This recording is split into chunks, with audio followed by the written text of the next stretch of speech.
آقا علیہ السلام کے حسن کی کوئی مثال نہ تھی. جسم اقدس سے ایک اور مثال دیتا ہوں. پسینہ نکلتا تھا، پسینہ آتا تھا، تو جسم پر پسینہ آئے یہ بشری خواص میں سے ہے کہ پسینے کا آنا بشری خواص میں سے ہے، مگر پسینے میں خوشبو آئے یہ بشری خواص نہیں، نورانی خواص میں سے ہے. کوئی پسینہ کسی بشر کا ایسا نہیں ہو سکتا جس میں تھوڑی یا زیادہ سمیل نہ ہو.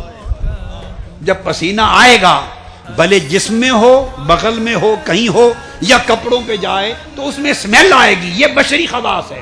تو پسینے کا آنا بشری حصہ تھا اور اس میں سمیل کا نہ آنا بلکہ خوشبو آنا یہ نور کا حصہ تھا.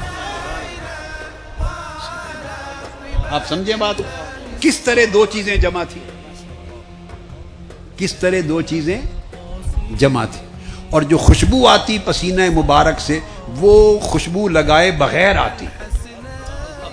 کوئی کہے کہ آپ خوشبو لگاتے تھے، یہ آقا علیہ السلام کی سنت ہے، درست ہے، مگر یہ ثابت ہے حدیث صحیحہ سے کہ بدون خوشبو لگائے بغیر بھی جدھر سے گزر جاتے فضائیں معطر ہو جاتی.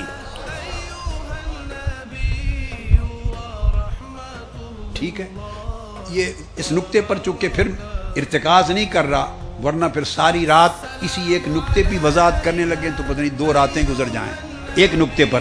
اس لیے ایسے ایک 2 مثالیں دے کے گزر رہا ہوں. اسی طرح ایک اور خاصیت بتاتا ہوں. سیکریشنز آپ کے زبان دہن مبارک میں، منہ مبارک میں ہوتی جس سے لعاب دہن بنتا ہے، تھوک بنتا ہے، ہمارا تھوک بنتا ہے. تو آقا علیہ السلام کا بھی لعاب دہن بنتا. تو لعاب دہن کا بننا یہ بشری خواص میں سے ہے، مگر اس میں جراثیم کا نہ ہونا نور کے خواص میں سے ہے. لعاب دہن کا بننا بشری خواص میں سے ہے، مگر اس سے بیماروں کو شفا ہو جانا یہ نور کے خواص میں سے ہے. آپ کے اور میرے لعاب سے نہیں ہو سکتا، اس میں جرمز ہوں گے، بیکٹیریا ہوگا.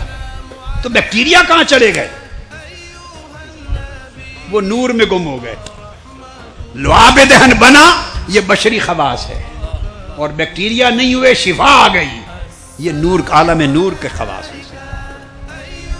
اس طرح بہت ساری بیسیوں مثالیں آقا علیہ السلام کی سیرت طیبہ اور آپ کے فضائل میں موجود ہیں، معلوم ہو سکتی ہیں.